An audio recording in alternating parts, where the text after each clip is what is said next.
and press. Here we go. Episode number 2. Whoa, that was a fancy robot sound here. With Rob Lenfestey from Convergence Lifestyle, Mandala Chocolate, Mandala Springs, Wim Hof instructor, yogi slacker, mountain climber, creative, all hack, musician. Yes, we finally made it. Have Rob here sitting on his veranda. Yeah, it's my porch at my house at Mandala Springs. I've got little yoga swing right here that I could play with, and got a slack line sitting right here as well that I can also play with. Yeah, just don't fall on the head. Oh no, we're good. We got this. Yeah, for the people, we definitely want to save this video because you can see him being quite active. Let's see now, how... Can you hear me well when I'm all the way over here? Yeah. Now you're sitting in a lotus pose on this slack line. Yeah. Jesus, I cannot even stand there when someone is holding my hand. Look at him. Oh my God. Okay, people, this is my second episode, and I warned you, I have so many questions for this man over there. That hopefully I have some answers. Oh, I'm sure you do. So let's see. Last time we talked a bit about your past, where you come from, and your awakenings and all the crazy stuff you're doing. And today's I was thinking of talking a bit about your chocolate. All right. Always happy to talk about chocolate. I love chocolate. I mean, there's definitely a lot of things going into chocolate discussions. So, yeah, how did someone like you start having chocolate for sale? All right, this is gonna. It necessitates telling the actual story in its full here. So, I'll try to be concise with it, but it's actually pretty crazy. So, I grew up allergic to chocolate. I didn't eat it. I didn't touch it as a kid. So, literally until I was 20 years old, and I was on a mountaineering adventure in the mountains of Wyoming here in the United States. A beautiful place called the Wind River Mountains. And I was on a month-long mountaineering, rock climbing adventure, sleeping on glaciers, all the fun stuff trip. And we had actually stashed 2 weeks worth of food and fuel at a certain point before dropping in. So we were able to stay out in the bush for an entire month. And long story short, at one of our base camps for some of the big mountain climbs, we got caught in a freak 3-day snowstorm, lightning and huge amounts of snow. We went through all of our fuel and we went through tons of our food. And next thing you know, we're basically out of food and we're out of everything we need. So the last day or so, we're hiking out and eating mountain sorrel and different wild plants that you can get. And we get basically to the point where we're going to get picked up. So we're finally overlooking this little dirt road where we're going to get picked up the next day. We're cleaning out our packs, organizing all of our climbing gear. And my buddy finds at the bottom of his pack, hidden under all this climbing gear, a packet of brownie mix. Now, I had kind of gotten an idea that I wasn't allergic to chocolate, but I was still a little nervous. I'm like, well, I can see the road, so I'm super hungry, and this smells really, really good. So we ended up baking it over a fire, and I ended up taking we only had these little tiny servings. I took half of one, and man, I wish I had taken that whole, because that half of a brownie in that moment, half starved after being in the wilderness for a month, was one of the greatest things I had ever tasted in my entire life. And that was the first time yeah, that was the first time that I had actually taken chocolate, anything chocolate, and willfully put it in my mouth and ate it. And it was pretty incredible. So that was how it began. Literally, I got picked up the next day. I was fine, no allergic reaction. So you were picked up a day later. So it was not the day you should have been picked up. It was actually it was the night before that, first thing in the morning the next day. So I got to sleep on it, and got picked up. We went to a gas station, and I ended up picking up like 2 of every single junk candy bar that I had been denied forever, and just tried all of it. And I'm really lucky that was basically as far as it went for me with the, confectionery poison that people call chocolate in today's society. So I was basically on a walkabout, living in my car, and my journey took me to the West Coast for the first time ever. I had never seen the Pacific Ocean. I had never been to that side of the United States before. And I ended up very quickly finding myself amongst a group of raw superfood aficionados. In fact, it was, the way that I stumbled upon them was magic in and of itself. But what I didn't even realize is that I was actually amongst some of the top movers and shakers in the organic food world, some of the originators of the raw foods movement. And I quickly found myself being paid to make 8-ounce batches of raw organic superfood chocolate for a children's charity. And the only rule was that each batch had to be different. I had every superfood in existence in bulk to choose from. I had people there that were just a plethora of knowledge on the properties of all of these foods.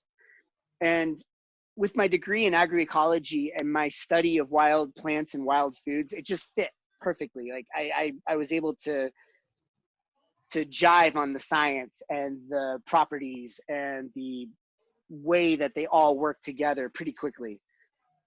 So I started making chocolate, literally within days of first reaching the West Coast, within a couple months of the first time ever trying chocolate.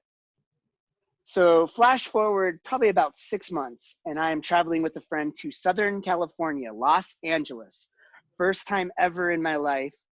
This friend is in that raw foods community. So I was very lucky that my first moment in LA, I was immediately amongst high functioning super yogis, raw foodists, people doing different biohacking practices. This was all very early on in even this terminology, before a lot of these things were known outside of a very small, very obscure group of crazy people.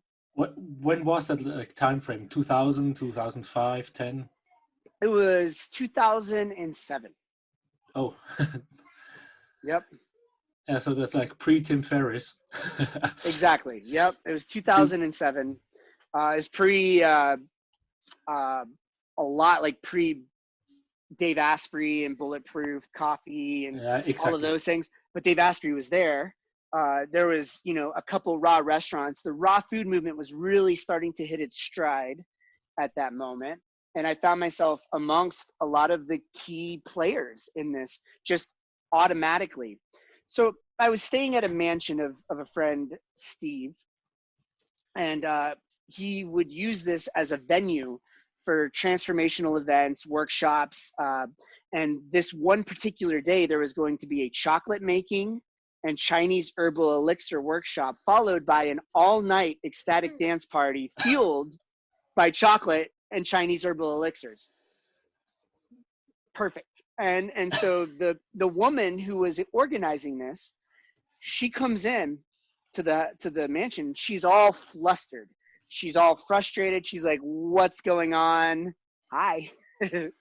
and she's like, "I don't know what I'm going to do. The workshop's in a few hours. My chocolatier has bailed on me." he's not coming. We've got people coming soon. He was supposed to make a few raw for us. And I'm sitting there. I'm like, well, I was just in Northern California making raw pies and making raw chocolate. Like, I could probably do it for you. And she's like, great, that'll work. Let's do it. So I made her 2 raw pies and people showed up. I ended up teaching a workshop on chocolate making and it went great. Had the dance party, everybody had a blast. And she turns to me and she's like, well, you know what? I've got like 15 of these scheduled all over Southern California. And if you want the gig, you can have it. And so I left out a little part of this story. When she introduced me, she said, I'd like to introduce you to our cacao expert. He's got like 15 years of experience. He's done this and that. She lied. She totally made up a bunch of credentials that didn't exist. I had never experienced that before. Coming from, there's a very big cultural difference between kind of the East Coast mentality and the South, where I'm from, is like, and then Southern California. It's like, I wasn't used to that hustle kind of vibe. And she straight up just created credentials. So afterwards, I'm like, yeah, I'll do these other ones, but you can't make up credentials about me. That doesn't work. Like, you can't lie to people about my background. And she's like, listen, it's like, if you're not the expert in something in Southern California, in LA, nobody will pay you even a second of mine. Like, if you want people to actually listen to what you have to say, you have to be the expert. I'm like, well, I'll do the best I can, but you can't really lie. And she just kind of laughed. So the next few ones came and she just exaggerated. She made it even more like insane. And I'd get all flustered and my cheeks would turn red and I'd just not know what to do. And by the third one, I was like, listen, why? Like, these are going great. I don't think you need to like do that. And she's like, listen, like, if you don't feel like you're that, then you better become it quick. So I took her seriously. And to this day, I don't know if she saw something in me or if she kind of helped to push it. But I directly went from there to Southern California. I went to Costa Rica and I worked on a 350-acre permaculture farm, working directly with cacao and working directly with the superfoods. I went from there. I worked and lived at the Hawaiian Agricultural Research Center with David Wolf and worked on a lot of other like actual science around cacao, growing cacao, different composting systems and soil microbiology systems that allowed you to get higher yields and create the natural immune resistance to the blight that cacao suffers from. And without ever deciding, within months, literally think that months before I'm being carted around Southern California as a quote unquote expert on this, was the first time I tried chocolate in my life. So it literally went from 0 to 60. If there is ever a sense that a plant could choose you as a liaison of its properties and sharing it with the world, cacao did that with me. So I never once chose to be a chocolatier and to be that, but it happened and it became a huge part of my life. And here I am, however many years later. And yeah, I've become all the credentials that she gave me all those years ago. Wow. Again, 100 million questions on my part. And sorry if my daughter comes in again. It must be your vibe. Whenever you talk to me, my daughter is very attached to me. It's funny. No other interview that happens, besides also without my technical problems I have when I interview you. I love children, and I have a great time with kids. Yeah, I saw someone passing you before in a white shirt. Not too tall, probably 4 or 5 years of age. Six. Ah. Okay, my son is quite tall for his age, so no, I mean, wow. So you're how do you call that? Chocolatier? Is that Chocolatier. that's an Yeah. expert, like, you know what kind of cacao beans grow where and how to There's a lot of harvest? people. So there's a lot of people who are chocolatiers. And most of the chocolatiers on the planet are confectionery artists. So they're making confections, they're making desserts. A lot of times they don't have a direct connection with the plant itself. So they haven't worked with the cacao, Theobroma cacao, the tree, the ecosystem that it grows in, the soils, the fruits, the fermentation and the harvesting. There is the people, the indigenous people that live in the areas where cacao is from and where it grows. Uh, they just basically get their processed cacao mass, cocoa mass is what they call it, Yeah. and then they do the other processes that I do with the chocolate, which is some sort of conking and grinding, and then the tempering and putting it into bars. There's a lot of processes, but a big difference, and you're seeing more and more of this in what is considered the craft chocolate industry. So craft chocolatiers tend to be working directly with cacao. They tend to be working directly with cacao suppliers, and they tend to be paying attention to the different flavor notes, and ideally with the more intentional companies, the exchange rate and the growing practices, the certified organic, the soil microbiology, the giving a equal exchange, something that is really beneficial to the farmers and the community. But you're starting to see more and more of that becoming more of a phenomenon. And so what's fun for me is I've been a part of it kind of, when I'm one of the early adopters in that regard, as far as really focusing on the quality, not just in terms of the quality of the bean, but the quality of the people that are growing it, their quality of life, and the quality of all of the processing that goes into it. I'm starting with whole cacao beans, and I am then turning that into the chocolate. And something that I'm an early adopter of, and fairly unique actually in the world, is then not just combining the cacao with these other powerful adaptogenic superfoods and medicines, including these very special ones that I harvest right here at Mandala Springs, right here on this property, and in the national forest surrounding this property. Having created a program, this was crazy. It was a bureaucratic nightmare, but basically creating a program that allows for certified organic harvesting of wild herbs and mushrooms on public lands. And in order for me to do it, I had to actually help pioneer a national program so anyone can do it.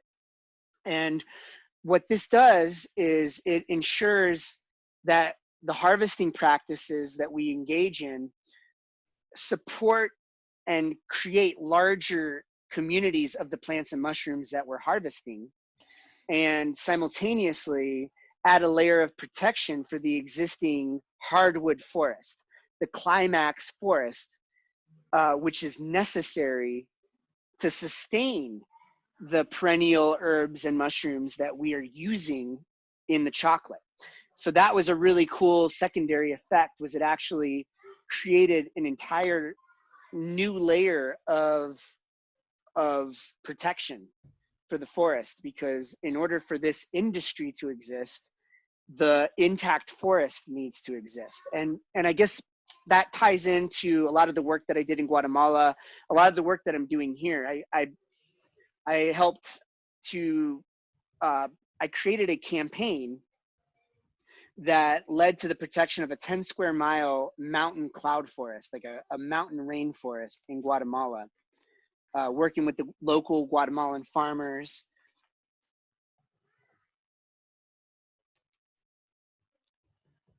Hearing about a few acres of that forest being cut and asking my community for help. Yes? Stop. You were 5 seconds on hold. Can you start again? You said you were helping 10 square acre cloud forest or whatever it was Yeah. called. So And then you got stopped. So basically, part of creating an intentional chocolate company, in the sense that and really caring about the sourcing and the people, is conservation. You know, all of the superfoods that I use are the perennial organisms that thrive in a climax ecosystem. So an ecosystem where the forest is in its like primeval intact form. And so a huge part of my mission in life is protecting primeval ecosystems, protecting ancient forests, and protecting places that are in the process of returning to that state. So a first really big project for me was called the Cloud Forest Conservation Initiative, and it was in central Guatemala. And this is this magical place with caves and waterfalls coming out of caves, huge ancient trees, and it was completely unknown to the Western world up until a few years ago. And me and some friends got to really spend some time exploring that forest and fell in love with it. I mean, it's rugged. We were putting ropes up into trees and dropping down into caves with ropes, lots of rope systems. There's places where waterfalls come out of the sides of cliff faces. I took a lot of photos. If you go to forestprimeval.org and you look at that website, most of the photos that you'll see on that website I took with my camera, especially when you see the pictures of the waterfalls and things like that. But we fell in love with this forest, but also the community around it. And we realized that this community actually owned this forest and were eager to sell it because they were and at the same time, some Spanish furniture makers also discovered this forest, and they were super ready to come in there, buy these parcels off of the community and make furniture, like clear cut. So I was alerted to the fact that right in the heart of the area that I cared the most about, somebody had cut 8 acres, clear cut to the ground. And we had aerial, and my buddy who started this project, Phil Tanimoto, sent this. He's like, I have some bad news for you. Like we have this aerial photo showing this 8 acres just got clear cut right in the heart of this place. And that flipped a switch in me. And I was in tears. I was enraged. I was so upset. And so I made a little video, put my phone in front of my face, and I just said, I was like, I need help.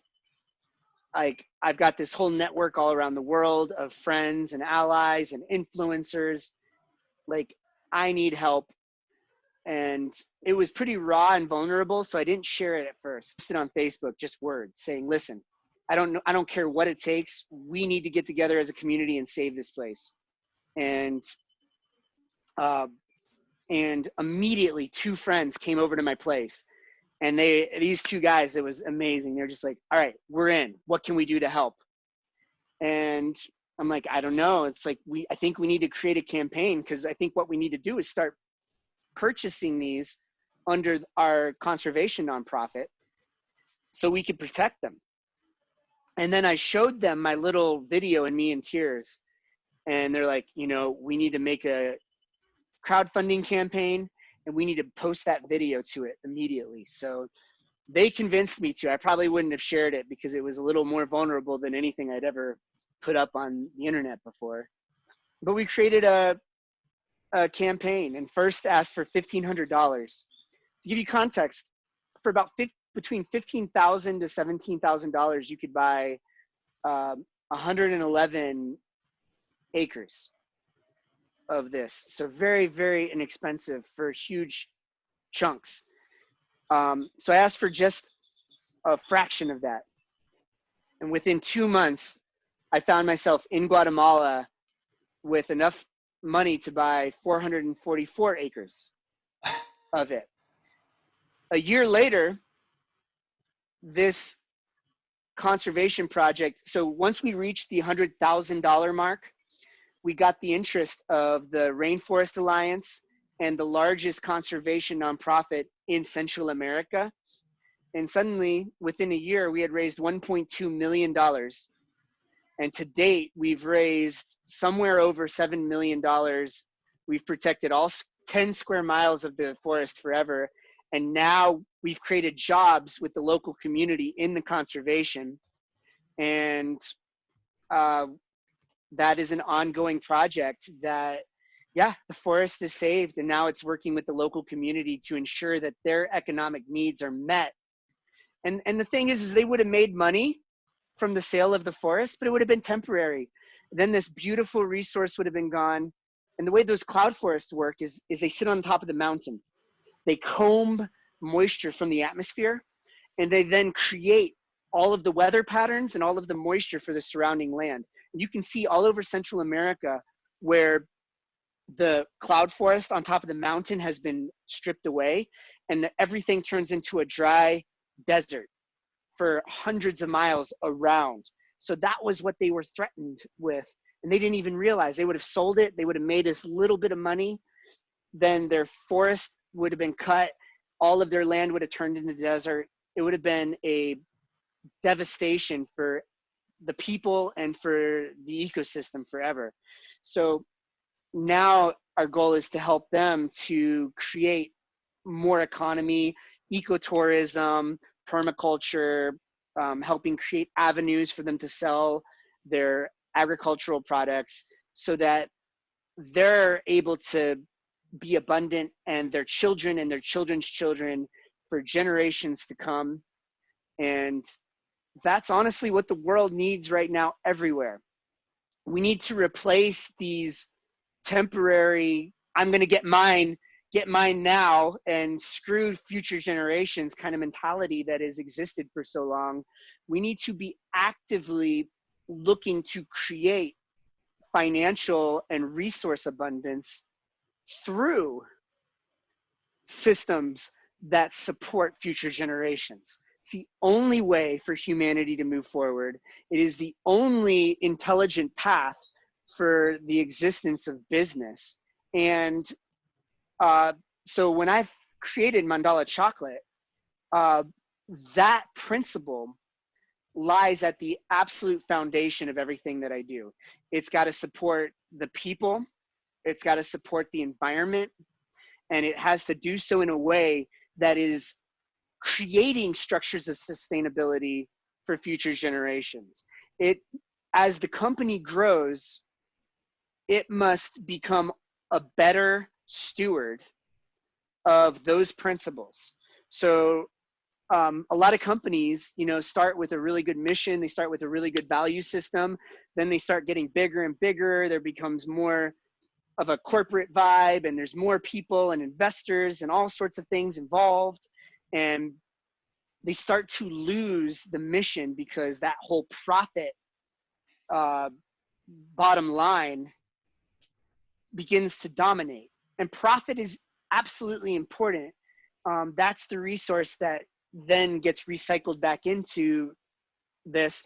But if that is the bottom line by itself, then the mission fails, and it becomes a part of that same capitalist engine that has just the scarcity mentality that has just sucked so many places dry and so many people dry of resources. So that's why very early on, I knew we needed to become a certified B Corp. It's a benefit corp. And we went through this whole process to become a B Corp. And that involved putting a lot of legal language into the organizational documents for the company. And that establishes a triple bottom line. So profit has to be met with sustainability for communities and for the environment. And that has to exist forever. No matter how big this company gets, that has to be the core. And for me, I spent a huge part of my life living, you know, as a nomad, out of a backpack, in the woods, out of the back of my car. Like, what is the reason for me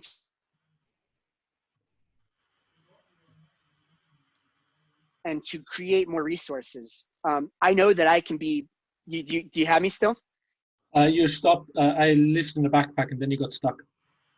Well, I was able to comfortably live out of a backpack and comfortably able to live out of my car and as a nomad.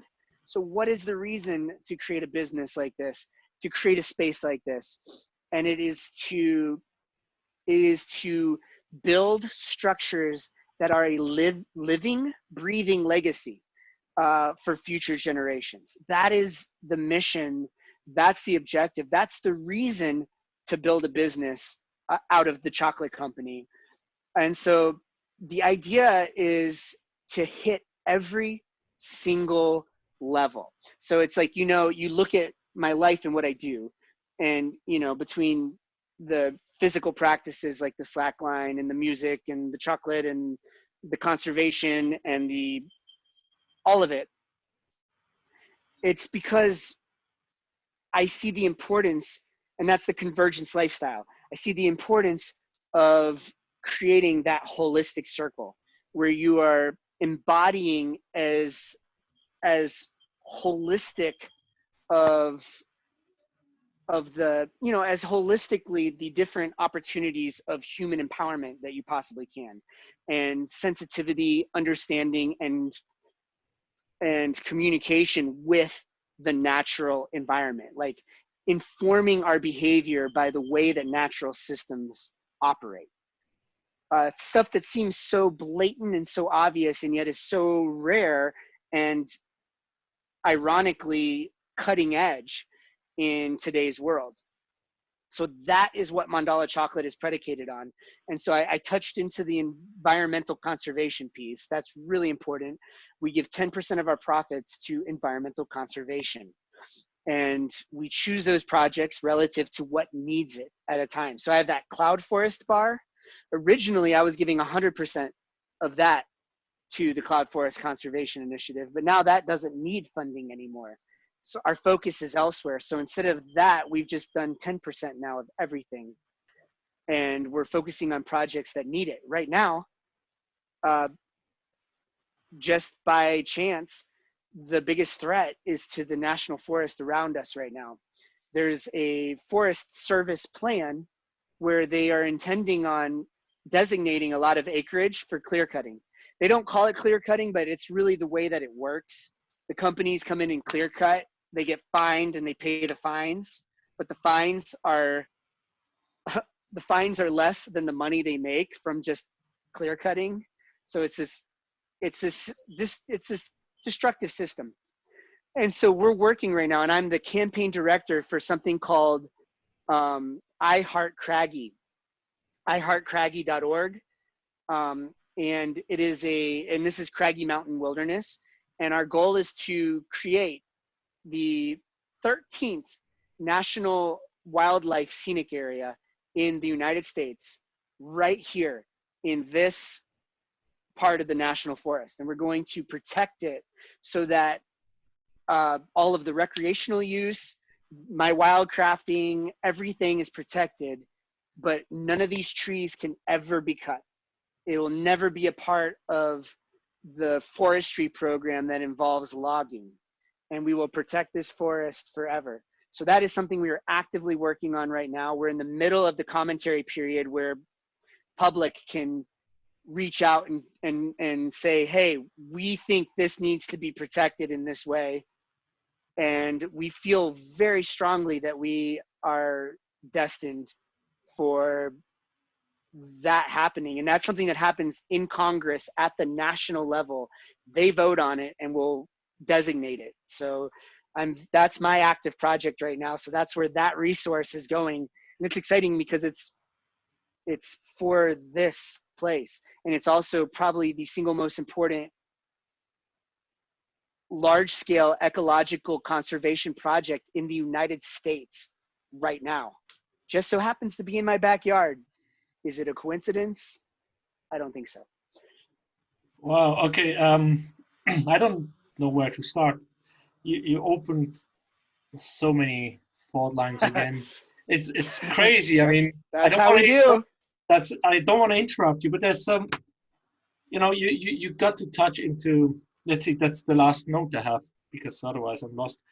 Uh, Culture, the business culture, sustainability, how businesses are made, and you have your values when you start a business, and so many get lost over time, right? They start perhaps two or three guys and like, hey, let's do this, let's do a super cool shoe, and then suddenly I have 2,000 employees and or 10,000 employees, and now it's not so sustainable anymore as it was in the beginning. Where do you see problems? I mean, you touched to it, but why? What do you think is the biggest problem when someone comes with really from his heart, has a really good project, creating shoes out of natural resources and protecting the people around and giving them jobs whatsoever, so on, and then suddenly it's another big corporation which is lying again, or it has its value and mission vision statement, but they're not really living according it. It's basically a nice poster and pictures on LinkedIn, Facebook. Mm-hmm. But when you live Yeah, in a company, you don't feel it, right? You go to that company because you're like, this is sustainable, but you realize, it's just a magazine, right? Google is such a great example. They started with such an amazing core value, like really sustainable, really employee driven, like people driven company. And at the core of their motto was do no evil. And they literally, I mean, this is insane. They literally took the words do no evil out of No. their core philosophy. Think about being the guy, or think about being in the business meeting, like, so we got to kind of like take out the do no evil from our like foundational verbiage. Like they literally removed that. I mean, to reach a point as a business where you're removing those words from your core philosophy and you don't see some really, really big problem, that's and this is one of the biggest companies in the world. So it, I think a lot of it is when you become a public traded company and suddenly you get these investors involved in the business that their only concern is profit. They didn't get into it because they agreed with the values.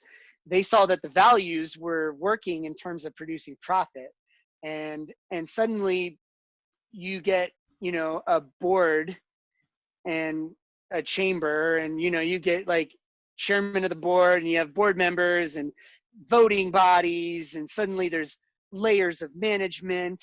And if you're not really careful and you're not vigilant from the very beginning, um, it is really easy for it to get lost. It's really easy for those people that held that original vision to literally lose their capacity to maintain that vision, because suddenly that corporate board of directors has a significant amount of the power, and they're able to direct and dictate the direction of the company.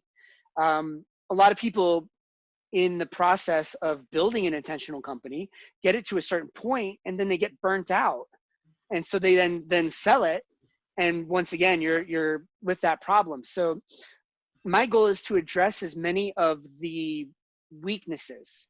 I study big companies. I study where along the way did things start to fall apart. Where did the value system start to weaken at the seams? Where do things, where do the holes exist?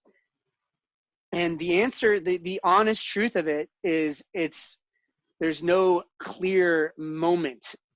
There's lots of things we can do. And I think a lot of it comes down to when the business gets big enough, really figuring out a model, a system. I'm really interested in employee ownership model. I think that's a wonderful way to make sure that the investment is coming from the people who are a part of the mission, or the cooperative model, something like that. at some point in the business, it's going to become necessary to implement something of that nature in order to ensure that the employees, the investors, and everyone involved are reinvesting in the directive, which is business as a force of good, business as a force of perpetual sustainability, and for building systems that will support 7 generations forward. Super important, absolutely necessary. All business will have to have this model. The choice is that or death, honestly. Like, humanity requires it. The earth will be fine, the earth will go on. But for us to survive as a species, all business will have to prioritize this. And so the fact that this is a leading edge and cutting edge perspective and strategy is mystifying to me, honestly, because it doesn't require, you don't have to look too far outside of yourself to see the necessity of this kind of business model. And I think what it comes down to is the more holistic and convergent a human being is, the more they're able to look at the periphery, able to look at the bigger picture, and really not just see it, but feel it, smell it, taste it, know it. And when you see, feel, smell, taste, experience, and live the bigger picture of being a part of this bigger world, being a part of this bigger humanity, understanding that we are cells in a body of a planet, and it becomes impossible to live for an individual's sustenance and sustainability. In fact, a lot of that, I feel like, is this existential fear of death, this lack, this sense of, I need to get mine, you know, like I need to accumulate as much as possible before I die. It's like, that's just an outdated model, and it's destructive. It's what's really, I mean, I don't think people are consciously aware of that, but I feel like that's what's happening, because they've never had any sort of rite of passage or initiative experience that has helped them to get that emotional, spiritual maturity where they truly know themselves, like cellularly know themselves to be a part of a greater community, a larger ecosystem. And when you know yourself to be a part of that, it changes your values, it changes your goals, it changes your perspective. Like, any personal accumulation that I engage in that is not directly supporting future generations feels hollow and meaningless.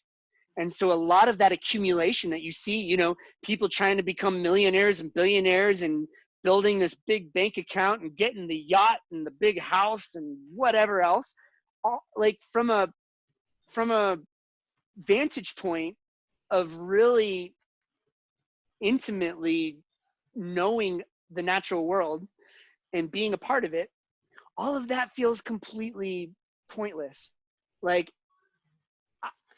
if I'm going to accumulate resources, if I'm going to be a multi-billionaire, all of that billions is not going to exist in a bank account. It's going to exist in forests and watersheds and sustainable energy technology and things that will support, creating a living legacy, structures that will live beyond my small life and my small moment, and support the growth of those values in future generations.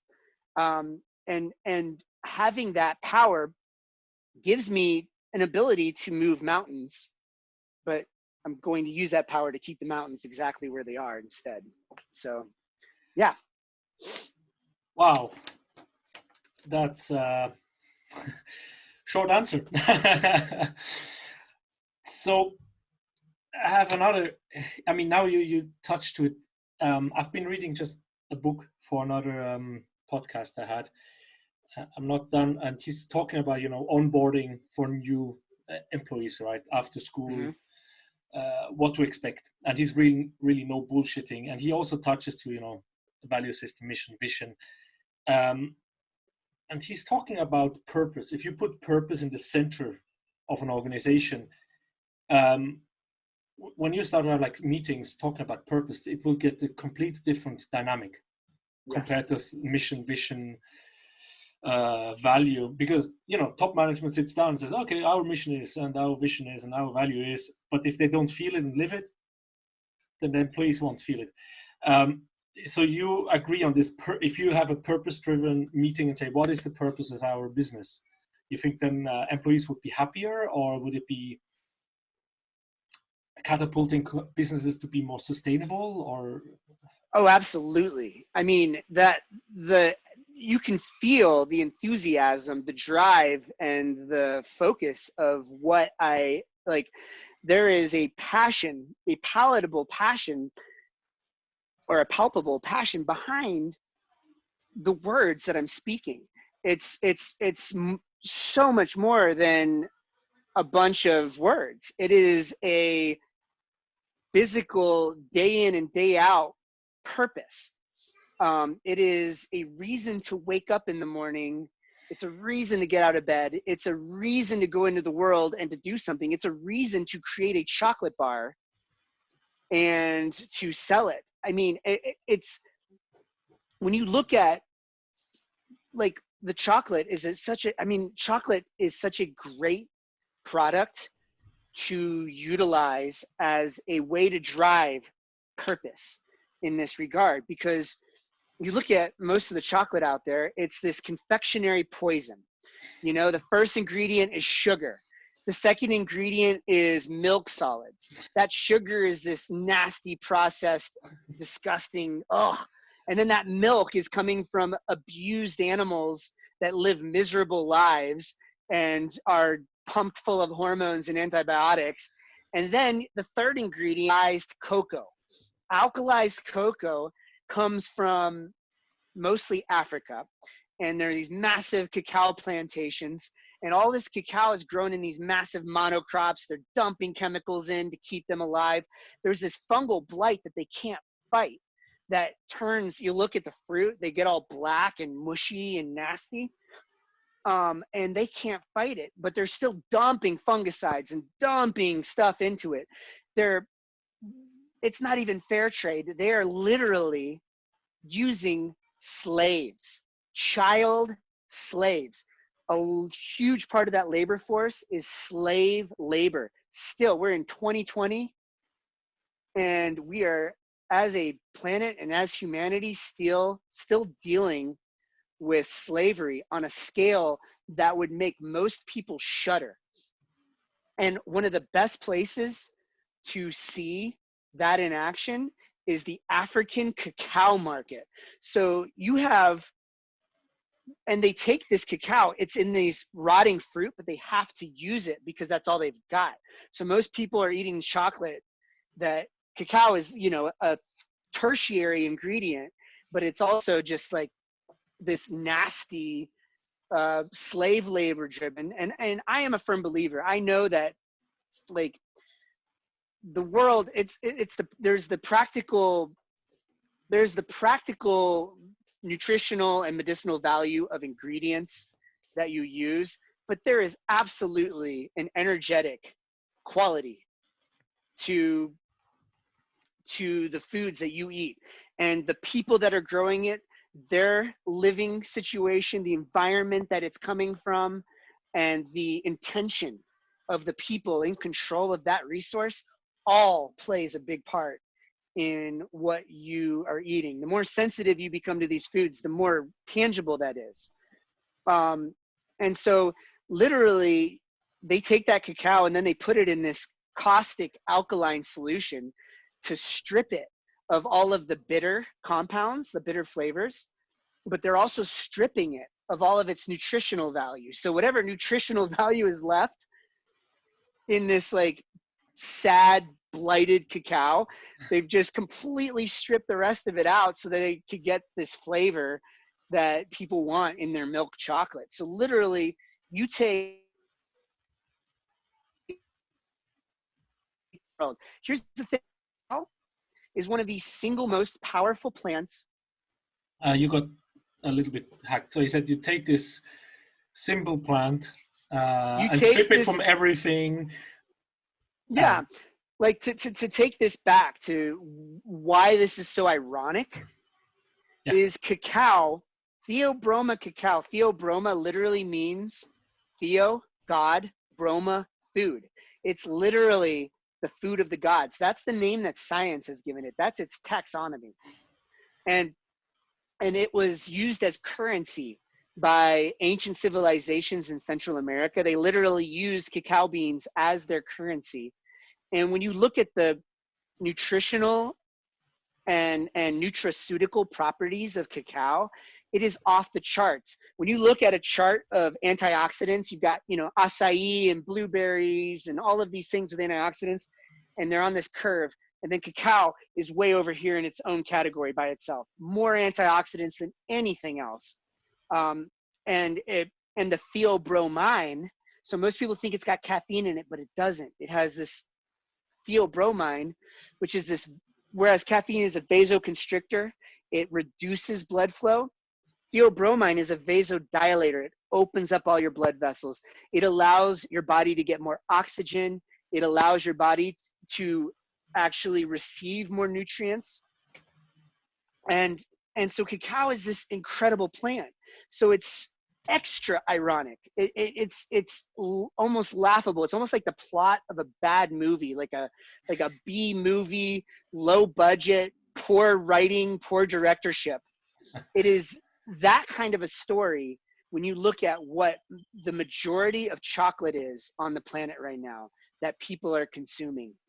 You take one of the most powerful, beautiful, and abundant foods on the planet and you twist it into this confectionery poison that is destroying communities, perpetuating slavery, and then destroying the bodies of the end user, the person who's eating it. It's insane. But that's, once again, that's kind of what we're up against, is this world that in a lot of ways, the cultural normative world feels like the plot of a B movie. It feels like too bad to be true. The forces of bad versus good in this regard just seem overblown. But in a lot of, that's the actual reality of the world that we're living in. Yes, so you talk, you see, I'm Swiss, so much of chocolate. I mean, I grew up with chocolate, but okay, I didn't know all these details, so thank you for that. So what do you think, and you mentioned it's mainly from Africa, not from South Africa, South or America. Central America, yeah. Central America, the chocolate farming is in a better state than in Africa, or? Yes. There are still areas of Central and South America where farmers are being exploited. There's no known slavery happening like in Africa, but there's as good as slavery where the wages and what they're actually getting paid doesn't give them a choice to do anything else. Yeah. And I believe that fair trade, the actual fair trade stamp, is insufficient because a lot of fair trade wages still don't really give the farmer a choice. The farmer is still basically a slave of their reality. I think in order for an exchange to be truly fair, you have to be giving that farmer a livelihood that allows him to choose what he wants to do. And when he chooses growing cacao, that cacao that you get is going to be exponentially better than the cacao you get from a farmer who day in and day out is doing what he must, what he needs to survive. You cannot compare the energetics of those two states, and you can see it, feel it, and taste it in the product, in the end product that you get. I mean, what you just say, yesterday I planned to do some creative work and something went wrong in my brain and I lost the energy. And then I was cleaning up because we're going to change the floor in our basement. And I had such a low energy. I had to do it. And then I just completely got in the black mode. So I can imagine that's how it is. Like, you have to do it. You're not really loving it. And it's just like, and cleaning again. And the kids are not helping. My wife is not helping. I don't want to do it. Of course, I had a choice there, and I should have slept or something, like having a power nap with some black chocolate or something. But I can definitely understand that. And isn't it kind of like many people? I just had a discussion with my wife. Why are companies not more thoughtful, and why are they not, stopping to be corrupt? And she's like, yeah, people know they're, probably in a not so healthy company. I mean, I don't want to name one big company from Switzerland in food, which is doing more than bad things, right? And my wife said, yeah, but people don't have a choice. And, looking at from a European point of view, we're not slaves. We can still move to another company. Mm-hmm. But if many companies have just mission and vision statements, which are just made to look good, and you go in the company, you realize it's not really what they say. And like, oh, I need the salary because I just bought my new car and I have a rent to pay, and I want to go to vacation to Costa Rica to have whatever dancing music festivals. What is your take on that? Well, this has always been one of the biggest. I mean, it's death by 1,000 cuts in a lot of ways. There's so many factors. I can only speak to a few that I think are very important, and that in and of itself is an entire conversation, because it comes back to the whole convergence piece. It comes back to the whole living life from a expanded holistic perspective, where you are engaging in and expressing all of the different aspects of what a holistic, healthy, and empowered human being can do in life. You're at least keeping a balanced, not just perspective, but experiential lifestyle. And I think one of the aspects of that has been missing in any European culture, any Western culture, for potentially millennia, is a real authentic rite of passage, especially for males. Like when a coming of age rite of passage in nature, with nature, in connection. The kind of rite of passage, like, going on a solo hunt for a week by yourself with no food and no water, in the wilderness, barefoot, connected to the earth, connected to the plants. Those experiences instill that understanding, that visceral experience of interconnectivity.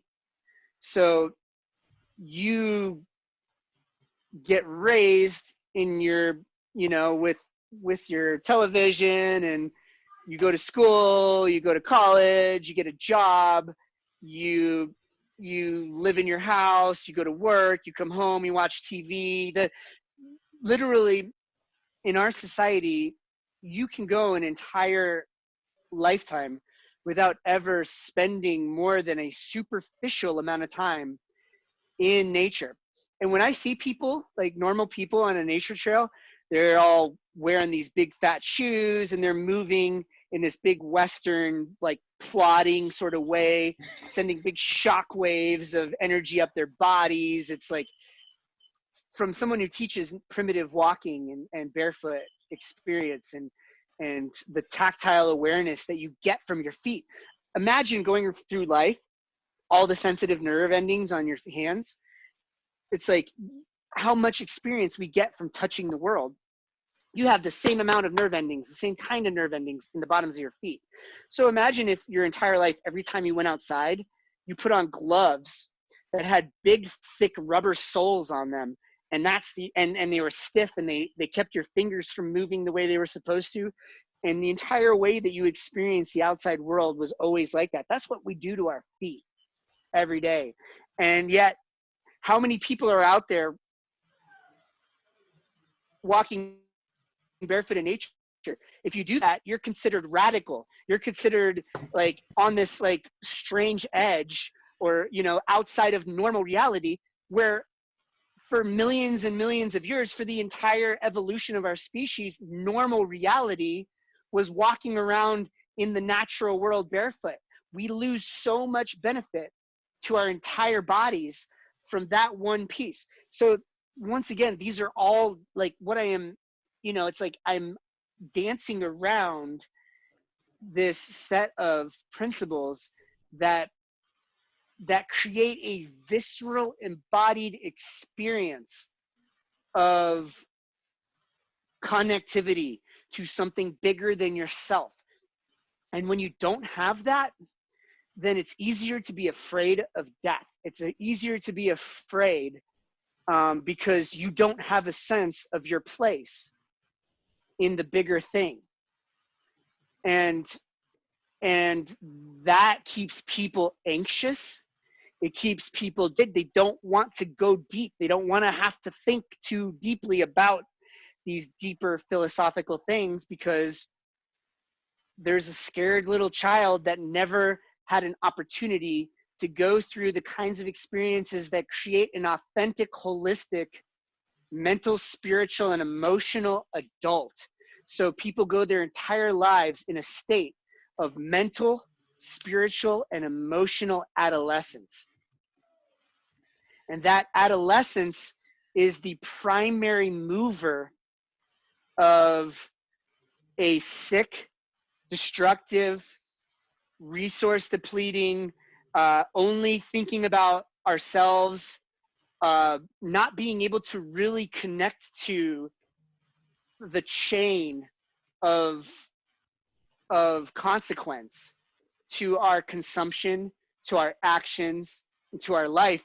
I mean, it's just easy to stay in that distraction, you know, just be distracted by, I've got my family, I've got my life, I've got my work, then I've got whatever entertainment that I go into, I've got my hobbies, and I can spend every single day of my life in that and never have to really emotionally, spiritually, and mentally own or consider the real visceral consequences of my actions and my presence and the way I live my life, as it's going to perpetuate into future generations. That is the core sickness that our society continues to perpetuate. And I feel sorry for people because they're not exposed to this message. They're in a way where, and from this message, therefore, then the tools to make a difference. They can go their entire lives surrounded by other people doing the same thing and never even realize the depth of what is missing. And it's not just understanding the consequence of our actions. When you have that awareness, suddenly it goes with the connection to the bigger picture, which then leads to the experience of what can only be described from a, you know, from a relativistic experiential place as the magic in life, the mystery, the juice, the expansive anything is possibleness of life. That is absolutely core and foundational to being able to be an embodied superhuman who is capable of utterly badass stuff and able to change the world, move mountains, and make a tangible difference on this planet. It starts there. And that is what's missing. And so a big part of my work and the convergence lifestyle, it's like, what am I sharing? The chocolate, this like hyper nutritive powerhouse chocolate that is a whole food in and of itself, like bringing in these super herbs from around the world, creating this global international bridge of the most nutritious plants and mushrooms, and celebrating and sharing this with the world. It's all a part of it. And my hope is that when somebody eats the chocolate, whether they know it or not, an essence of that piece that is missing, an essence of that magic, of that connectivity, of that feeling. I mean, the state of being, the mental, emotional, and spiritual experience of living that way is intoxicating. It is the most, it is so good. I wish it upon anyone. Like, people don't even realize the distraction of that daily life cycle. It helps people to feel comfortable in a lesser form of what they are capable of. And human beings are really special in our adaptability, where something that would seem painful, miserable, and inconceivable can actually become comfortable. Like, the body will numb itself to pain. It'll numb itself to having all that prefrontal ability shut down, numb itself to being in a fight or flight stress response day in and day out. And what's sad is people will get comfortably numb in that regard and won't even realize what they're missing. That's the biggest part, is people, they'll hear my words, they'll experience my passion, but what I really want to do is I want to reach through this audio mic, I want to reach through this computer screen, and I want to touch them. I want them to feel in their bodies what it feels like to know the names of the wild plants, to know what they feel like, to know the kinds of communities they organize themselves into, to know what it feels like to drink nothing but wild living water every day of your life, to eat wild food, to walk barefoot, what that does to the entire chain of muscles and connective tissues in your body, the way that it informs your movement, the information and intelligence that your feet transfer. I mean, there's so many pieces. I could make that list, and we could have a couple days of me just listing all of the aspects of that. But it's in the music, it's in the movement, it's in the chocolate, it's in the place, it's in the spirit. And that is the most important thing I can share with the world. Speechless. I told you already, the first 5 minutes of our first interview, we're gonna have many talks. Oops, I have to be careful with my microphone that it's not tipping over here. Yeah, I stopped taking any notes because I'm just taking questions. Because otherwise I cannot ask all the questions. You know, I found Five Fingers from Vibram like 5-6 years ago, because I didn't feel comfortable walking bare, because now I agree. I absolutely agree with you. Yeah, I lived in Basel, a bigger city, and you know, people are throwing up, peeing on the sideboard, having whatever needles. I had a friend which was walking barefoot in the city, and I couldn't understand it. It was too much for me. One thing you realize is you actually absorb a lot, like, and you're meant to, like, from the natural soils and the natural environment, you absorb a lot through your feet, and that's actually beneficial. But in the city, and I refuse to walk barefoot in the city for the exact same reason, because you are absorbing and connecting with a lot of things that you don't want to in public environments. So that's completely valid, and I'm glad you brought that up, because I feel the same way. Yeah, so for me, my feet are deformed, like the little toe. I don't show, yeah. I'm not so flexible anymore. I cannot show it. But I used to be very flexible. But since I found the Five Fingers, I mean, I basically have 95% of the time I have the 5 fingers on. Winter, summer, in the water, everywhere. Because here in our fjord, I was cutting my feet 2 or 3 times. I'm like, I don't need to cut my feet on a shell or on a sharp stone just because I want to be bare feet. I mean, I also want to use my brain a little bit, right? But else, I'm totally on your side with walking bare feet, using your toes. I get so, I don't know the feeling, what the feeling is, if it's frustration, anger, disappointment. Um, when I see parents going to kindergarten or daycare and they come in there, they run away bare feet, and the parents say, "Oh, you have to come, you have to come, you have to take the shoes on. It's cold." I'm like, half of the kids are bare feet, and the parents are really pushing this little kid into the shoes because it's and I'm like, let the kid, but I cannot because then I'm an extremist, right? You're extreme and let people be. Ironically, what is naturally inherently normal, relative to millions and millions of years of evolution, is now extremist. Yes, exactly. Kids running around naked. My wife as well. Like, don't walk around naked with the kids. I'm like, why? This is natural. Exactly how we were. It's how we came into the world. And many cultures do that. So yeah, that was my take on the 5 fingers and the bare feet. Because what I've also heard. I had really big problems meditating 4 years ago. Now it's going better and better and better, right? I had help with NADA, acupuncture, and different ways.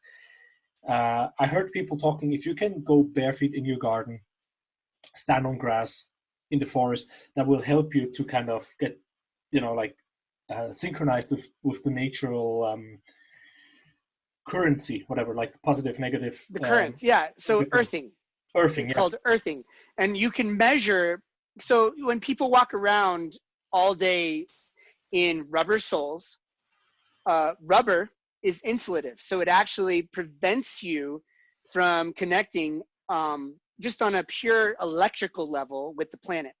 And we have all of these EMFs. We have all this electromagnetic radiation surrounding us, our appliances, our televisions, our cell phones, all of the Wi-Fi and everything. What that does is it slowly accumulates a charge. You can measure it with a multimeter. This is very easy to see. People accumulate a charge.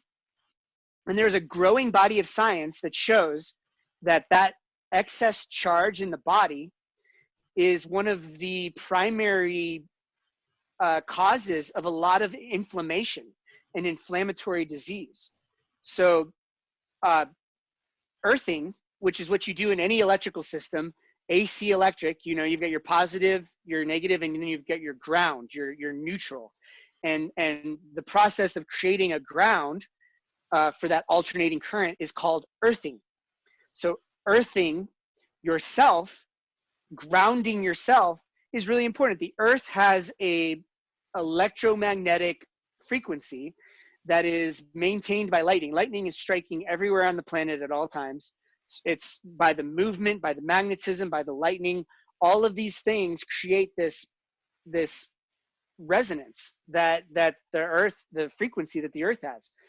When we are out of sync with it, it literally, to me, when I'm out of sync with it, so when I spend a lot of time in my house or I'm in a car, I go from my house to my car, I'm not earthed. Having spent so many years of my life creating a very intimate, like physiological understanding of what it feels like to be connected and to be completely in sync with the natural environment, it's that much more obvious to me when I have that excess charge. Because what that means is it means that my frequency and the earth's frequency are out of sync with each other. They are dissonant. They are in conflict with each other. It's like everything is energy. All matter is energy. Everything is energy. So the principles that govern frequency govern everything. I mean, that's just basic science. That's basic physics at this point. So if you have two frequencies that are in conflict with each other, they create dissonance. They break themselves apart. You lose the power and the fidelity of the signal. And so one of the most important things we can do is find coherence. So where you are either in the same frequency as, or at least in a relative harmonic to that frequency. And this is where the music creates such a beautiful metaphor in this regard. But it's like, you know, the music of my body, you know, the frequencies of my body and the frequencies of the earth, I want to keep them as coherent as possible at all times. That's going to directly lead to me being able to exert my greatest amount of creativity, the least amount of inflammation in my body. It'll keep me in the greatest amount of peace, because that dissonance creates stress. It creates stress response in the human body. So one of the most important things I can do is to make sure that I am continually discharging that excess energy. If you can't take your shoes off, so if you find a stream or anywhere where there's running water, you can instantly reset your body. It's so quick. The discharge is so, and you can plug a multimeter to yourself and you can see this. Like, you can measure it. Putting your feet on the ground, it takes a little bit more time to discharge, but it discharges all the same. Another way you can, if you don't have that and you don't have the ability to take your shoes off, is you can actually hug a tree. Hugging a tree. That's where the tree hugger comes from. It will literally, it's a slower discharge as well. Unless the tree is wet, that actually helps. Water helps the process. But and if you have fire, if you have lightning, well, that'll add a different charge to everything for sure. That might, you know, I'm like, if I ever get hit by lightning, like, you know, hopefully all the work I've done in creating that coherence in my body, I'm aiming for superpowers, nothing less. You just open another question here. I wanted to go back to chocolate eventually, but oops. All right, my alarm is ringing. 2 seconds. That was just a reminder for the kids, so they know it's time to prepare for bedtime. At least that's where we are. It's a good reminder, right? My wife got annoyed, but now the kids know, oh, we need to, you know, slowly get ready to bed. Yeah. Before I go back to chocolate, I write all the other questions for the next episode because then we go in another field a bit. What is your theory now that we just touched lightning and, you know, you said earthed or grounded? I mean, there's a difference, which I can also go, but I don't take it for this one. Next episode, we go into grounding in different ways, right? Body, mind, heart, physical, everything. People survive being hit by lightning. Others don't.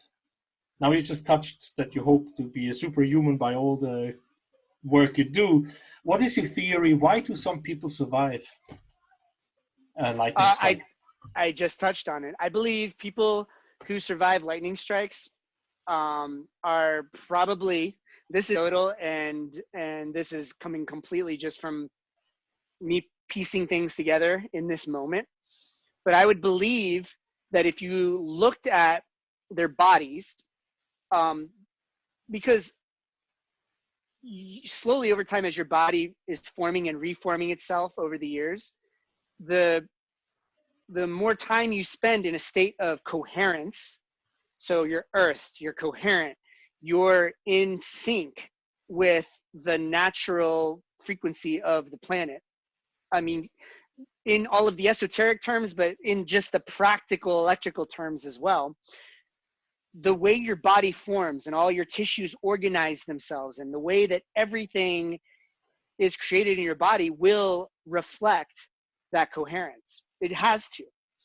And so I believe that if your body has sufficient coherence, that if you, for example, get struck by lightning, your body, it's going to hit a harmonic frequency. So it's going to empower and enliven potentially. Whereas if your body is out of sync with the natural world and you get struck by lightning, all of a sudden dissonance is created. That frequency, that electricity, that electrical impulse and frequency will create dissonance instead of coherence. And that dissonance with that extreme of a frequency will probably just destroy, it'll literally destroy tissues and destroy your body. That would be, and that's putting it in a very crude way. Certainly is not, it doesn't stand up to the peer-reviewed scientific process, but this is how we get to peer-reviewed science. You take what you know about the world and what you know about existing peer-reviewed science, and then you postulate. You say, this is what I believe to be the truth, and then you figure out a way to study it. I'm sure there's a way we could create a university study where we look at living tissue and we put different charges through it at different frequencies and see how frequencies that are coherent to the organizational structure of that living tissue affect it versus frequencies that are dissonant to the organizational structure of those tissues. I'm sure there is a way to create a very strong peer-reviewed study of this that would have some sort of conclusive result. Yeah, I hope they do that study in Europe or the US, not somewhere in China or Africa, because then we don't know what was the living tissue which was tested on. Good point. Sorry, but I couldn't help that one. So, yes, one question about which goes back to chocolate a bit, or cacao. It all comes back to chocolate. Yeah, my wife said, just ask him, because you don't eat any. As a Swiss, I grew up with whatever Swiss chocolate, Toblerone, all these things. I cannot eat it anymore. I loved white chocolate. If I eat it now, it's too sweet. It makes me feel confectionery weird. Poison.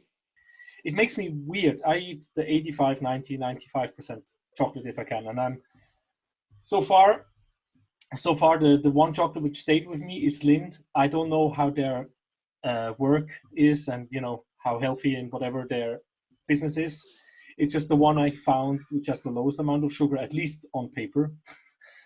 And for me, it looks the best I found so far, which I can eat.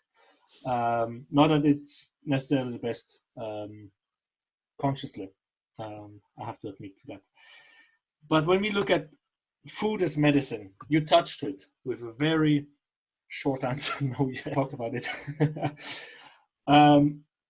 Food as medicine. I don't know where to start here because you touched to so many points. The whole energy goes into creating the food. I mean, you really nicely touched it. Milk chocolate, the cows. I mean, I guess in the 60s, 70s, 80s, they were probably a little bit less poisoned by keeping them alive and producing. Well, and then also, was that cacao alkalized? So was it then stripped of its nutrients?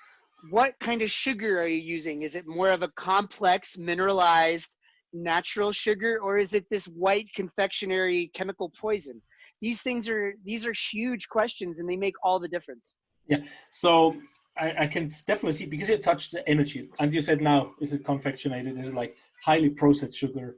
Is it highly processed milk? Is it from cows which are living in a small little place? They don't really have much green to get out. They're just pumped up with drugs to stay alive, to produce what they should.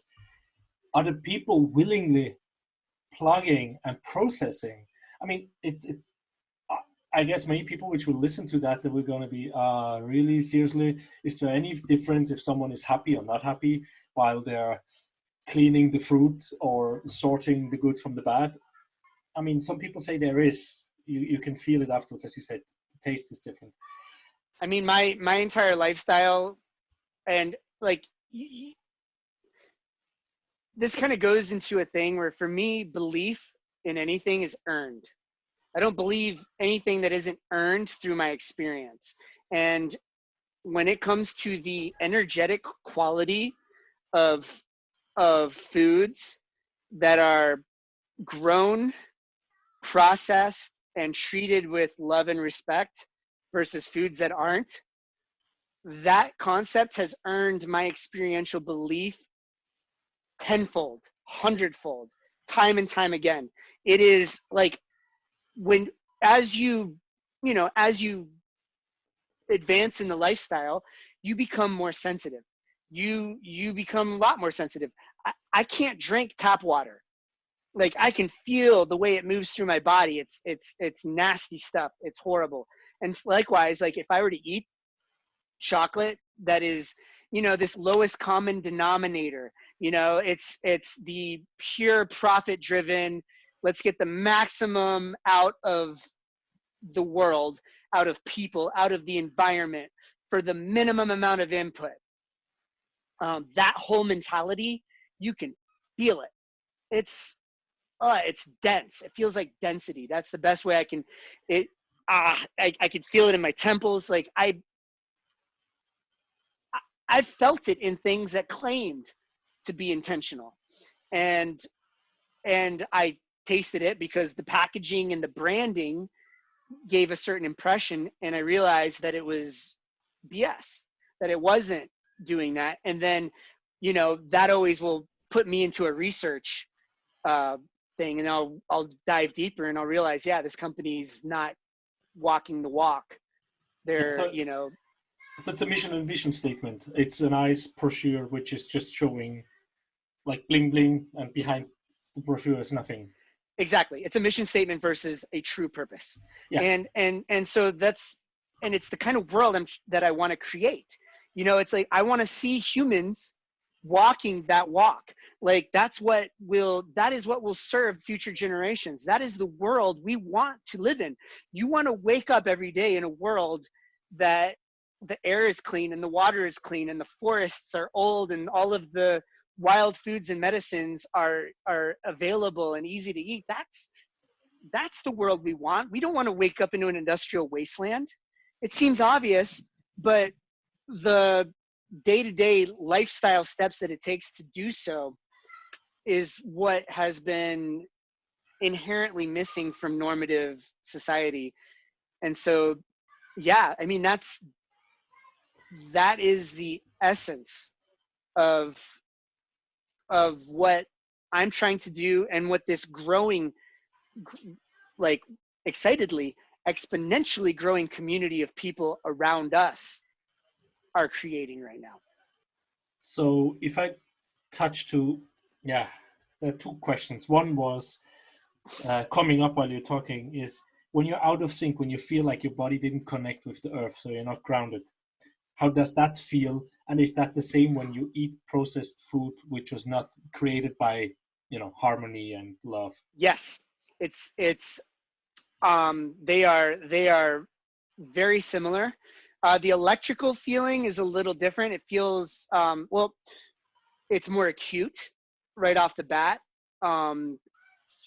You could feel it actually creates stiffness and inflammation.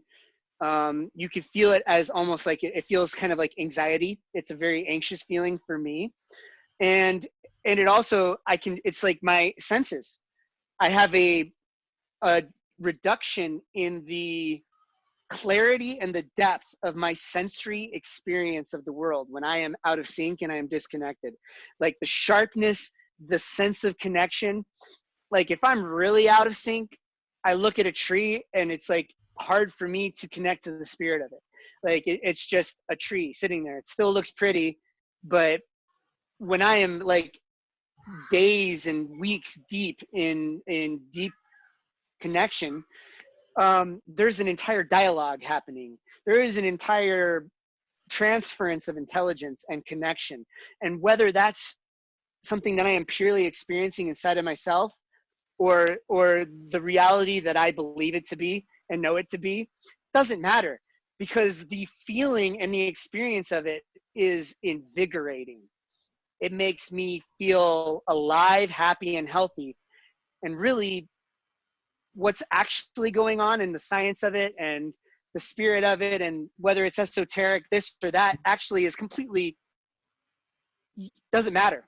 Because what matters is I feel alive, I have less inflammation, I'm able to move better, I am able to be more present, I'm able to be more creative, I'm able to focus longer and work harder and get more things done. So the food and the water, like that, eating processed food and nasty water and things like that, it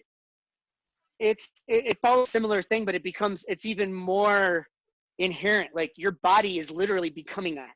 Like you're physically using that to create your cells and to create your body.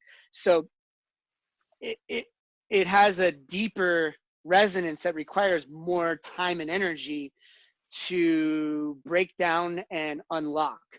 And if you're already in a pure state and you're eating the healthiest food and drinking the best water, it's all wild and alive and full of that life force energy. If you eat like, one candy bar or something processed, you'll feel it. It'll be disgusting, but you'll process it through more easily.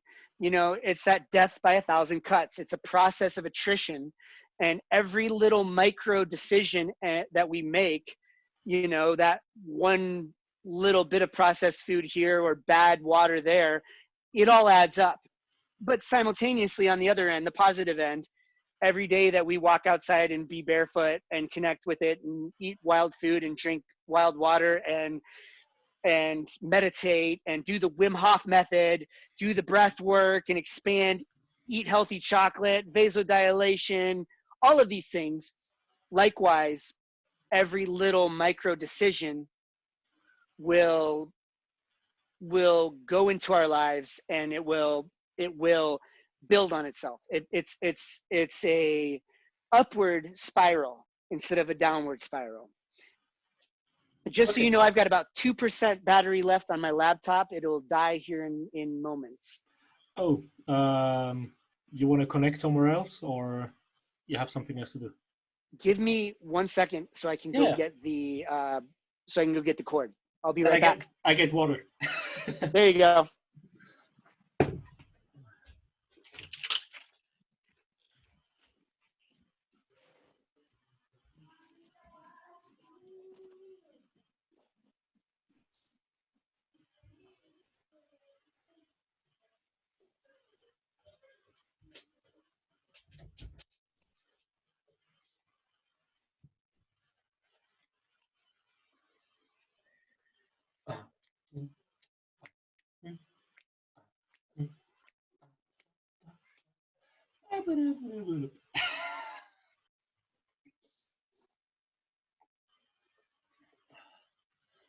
One moment, please. We are soon back with our little interview. Don't leave us.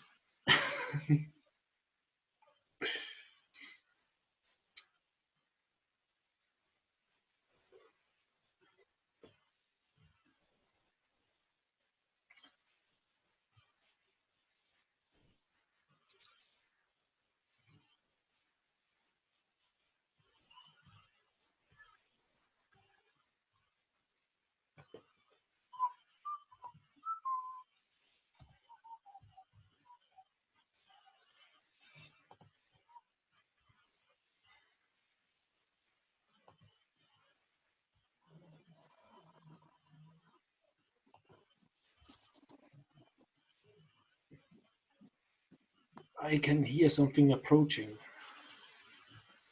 Let's see what it is.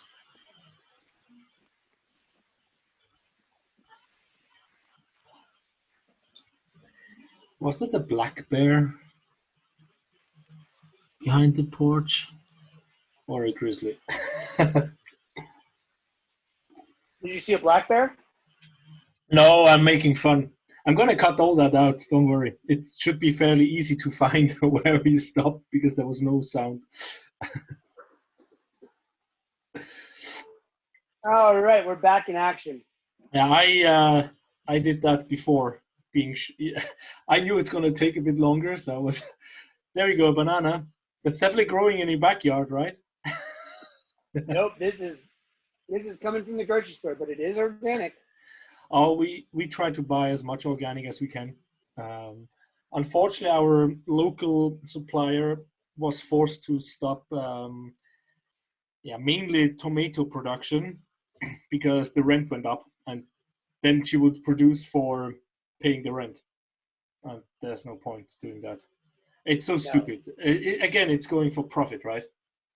Um, yes, where have we been? We have been food as medicine, and your talk about the feeling.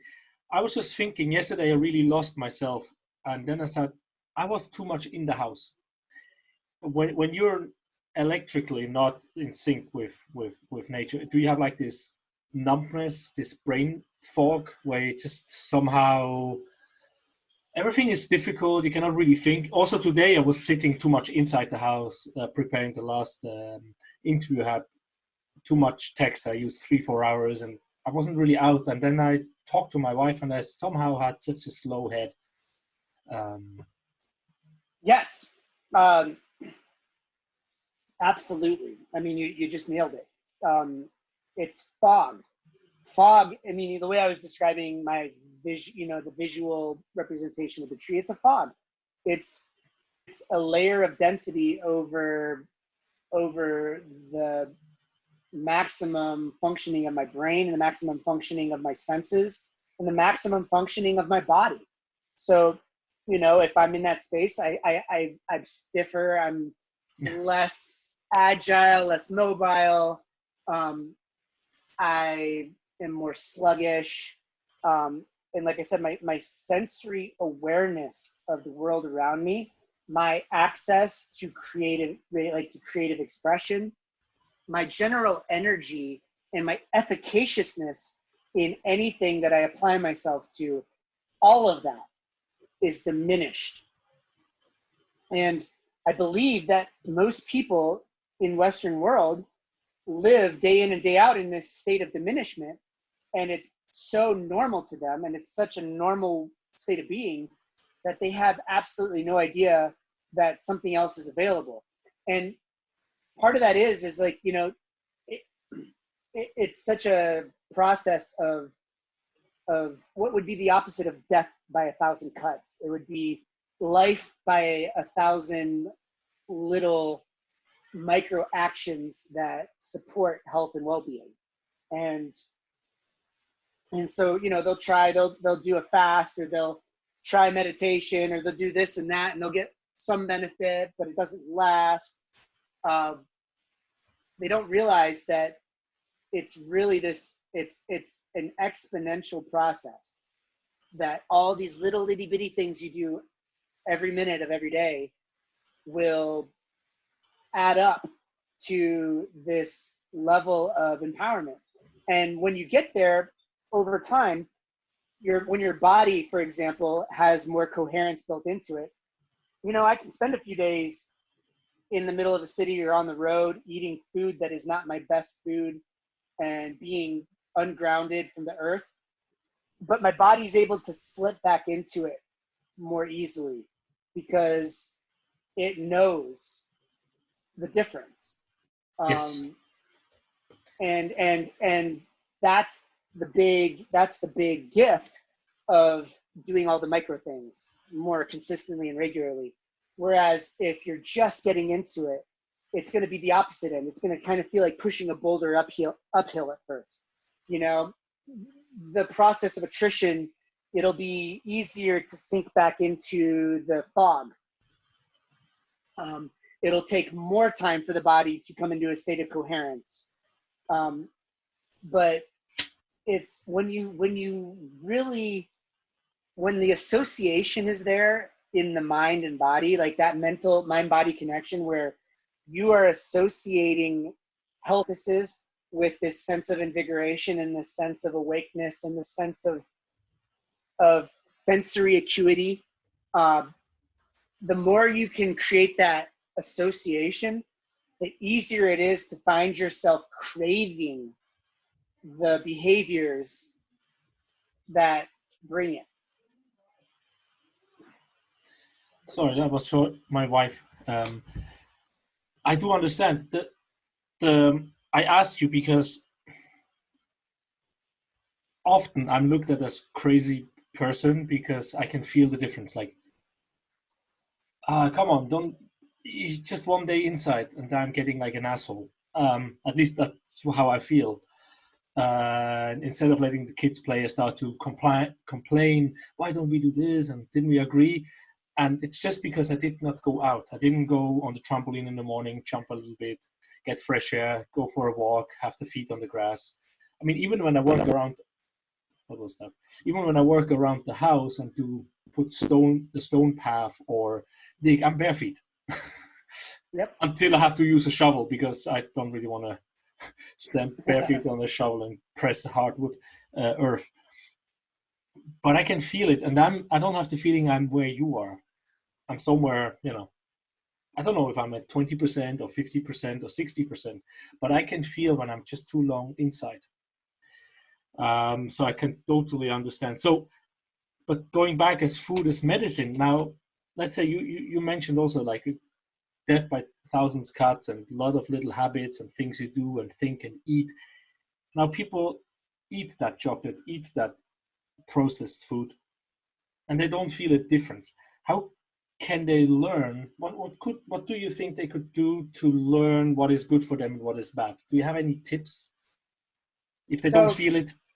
If they don't feel it, yeah. And so if you've been in a lifelong pattern of numbing these things, it's going to take a while for you to really be able to feel the more subtle things, like the difference between eating an organic banana and a conventional banana.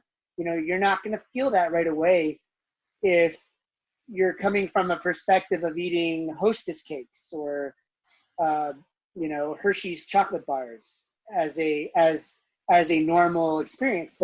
A banana is a banana in that regard to someone in that state. So my best advice is honestly, a practice like the Wim Hof method is actually literally one of the best ways that anyone can start to rapidly start getting that mind-body connection through the vagus nerve rehabilitated, like reinstated, and starting to experience what that intelligence and awareness is when your mind and body are actually communicating with each other on that level.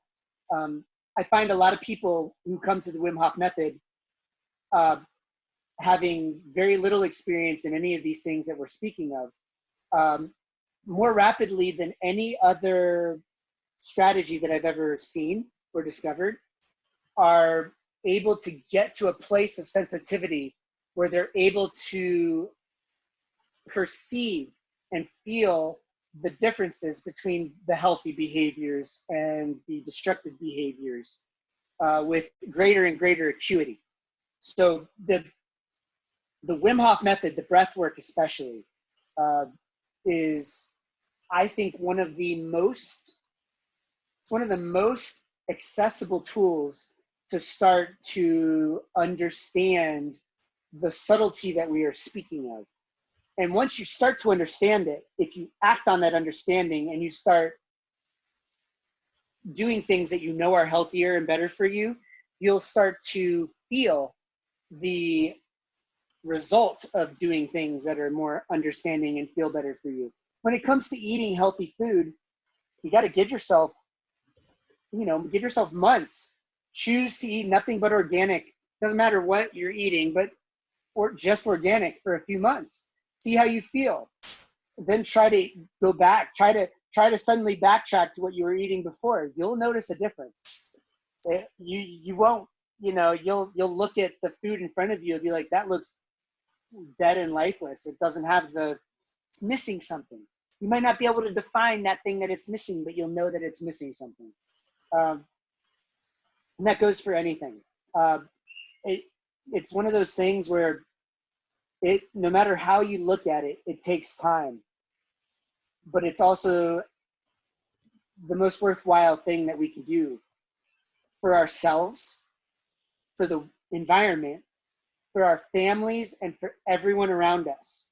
Like, it's the doing the things that help us to be the best version of ourselves possible is the only way that we can most effectively serve anyone around us or the world around us. If that isn't our first priority, then we're only giving our loved ones and we're only giving the world a fraction of what we could be. Okay. So you already mentioned also the benefits of chocolate to some degree. So what are the main benefits? Before you said it's in its own category. How do we know what type of chocolate we should, I have the feeling there's like different chocolates and there's different Yes. parts of the chocolate and they're used for different things. So how can you, to go back to the chocolate episode, how can you use chocolate and what part of the chocolate and how to use it and where to find it? I would start with making sure that people are using real, well-sourced cacao. So look into the sourcing of the cacao. I'd say to recommend that people start by looking for craft chocolate. First and foremost, craft chocolate means that the people that are making it are doing it from bean to bar, and they are concerned with the quality of the beans that they are getting. Now, from there, choose how far into the intentionality spectrum you want to go.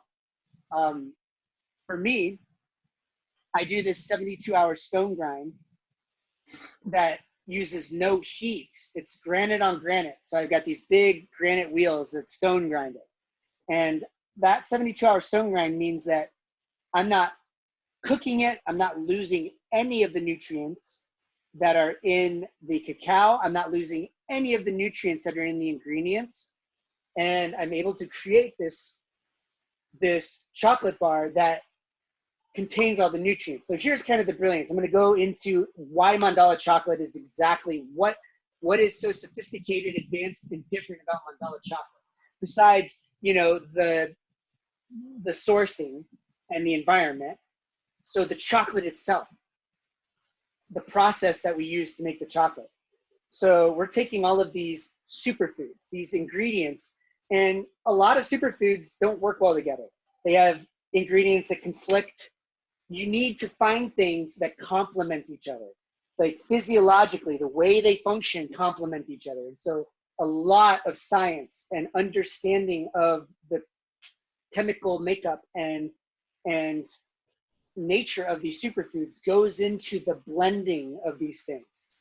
It's really easy. A lot of people just throw a bunch of superfoods in something, and they actually are getting a lot of nutrient, anti-nutrient reactions, where you have certain foods that inhibit enzyme action, and then other foods where you need that enzyme action in order to properly digest them.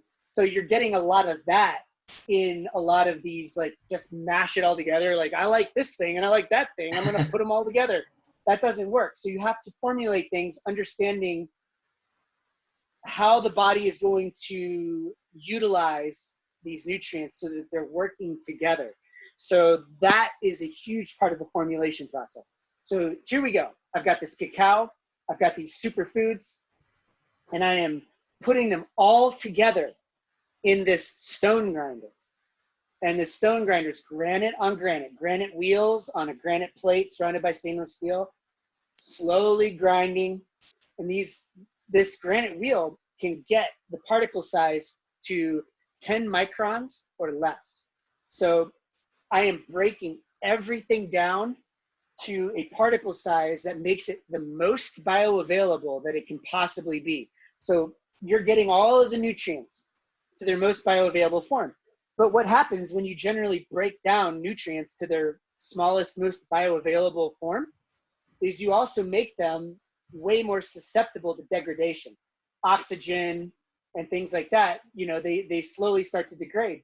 So this is where chocolate is the next step of why it's so brilliant as a nutrient delivery mechanism, is while I'm grinding it, I'm emulsifying all of the cacao butter, the cacao fats, the cacao solids, and I'm emulsifying all of these broken down herbs into the cacao fats. So I'm getting it all evenly mixed. It's all very homogeneous. And then comes the tempering process. You take it out of the grinder and you take it into the tempering process. Tempering is how you get that chocolate bar that's got that shine, that snap, everything stays together. It's hands. If you've ever had a chocolate bar melt and re-solidify, you've seen when it gets out of temper. It blooms. All the fats bloom, the sugars bloom, everything separates. It looks all marbly and gnarly. When you eat it, it's chalky. It doesn't have that smoothness of texture anymore. Yeah, it's like this, smooshy thing in your mouth. It's out of temper. And it melts in your hands too. So it doesn't have that structural stability. When you're tempering chocolate, what you're doing is you're actually seeding a crystal. So you're seeding a crystalline structure. Cacao has 6 different crystalline structures that it can take, and only 2 of them have that stability that you would expect, that allows it to stay in a bar form at room temperature and not just melt. And only 1 of them is the one that you associate with a store-bought tempered chocolate bar.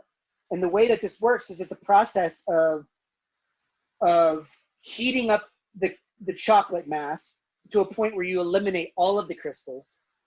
Then you add some of the chocolate that's actually tempered. It's got that crystal. As you lower the temperature, you keep it moving, and that chocolate that is already crystallized will actually start attracting the molecules. It'll start building on the crystalline structure. It'll start organizing itself. And you lower the temperature, you get it down to a point where you're left with 2 crystals. You've got 2 of them formed. Then you raise the temperature just a little bit to get rid of that other crystal, and you're left with that tempered crystal, the one that you want. Then you pour that into molds. Now, what's cool about this is we're creating this crystalline lattice structure around all of those superfoods. So I've just broken down everything to its most bioavailable, easy to absorb particle size.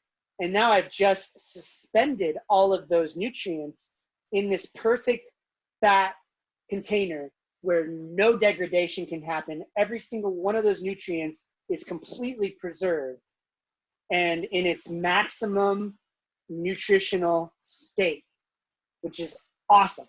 And then so you have this, like, it's like the best suspension system for nutrition that exists, because I'm literally grinding everything. I'm activating all of the superfoods in the chocolate, and it never has a chance for any degradation. It just automatically suspends it into the bars. So then you eat the bar, all right? You eat a piece of this chocolate. That's where the theobromine comes back into the mix that I was talking about earlier, which theobroma, cacao is the name of the plant, means food of the gods. Theobromine is the chemical that most people mistake for caffeine. And like I said earlier, caffeine, when you drink coffee, it actually reduces your blood flow. It reduces your circulation. It constricts your veins and your capillaries. So it makes it harder for blood to flow.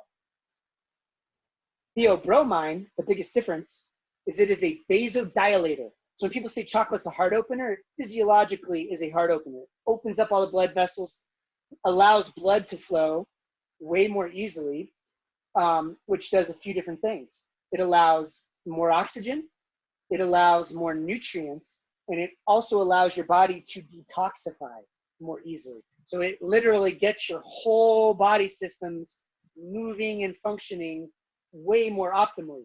So imagine you take this little square, the pip of a Mandala chocolate bar, and you put it in your mouth. It opens up immediately because it's like caffeine. It breaches the blood-brain barrier like caffeine does. So it rapidly opens up all of the blood vessels in your mouth. And we've just broken down all of those particles to the smallest particle size of all the superfoods So they're immediately available to the bloodstream, where they're immediately able to be delivered to the body more quickly than ever before because of the theobromine. So you suddenly have a suspension and delivery mechanism that is sophisticated on so many levels in a way that nothing else that I've ever seen.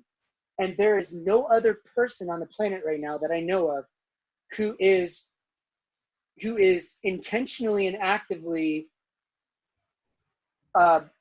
bringing all of these aspects of cacao and superfoods and how they can act as this advanced nutrient suspension and delivery mechanism together and really providing this to the world.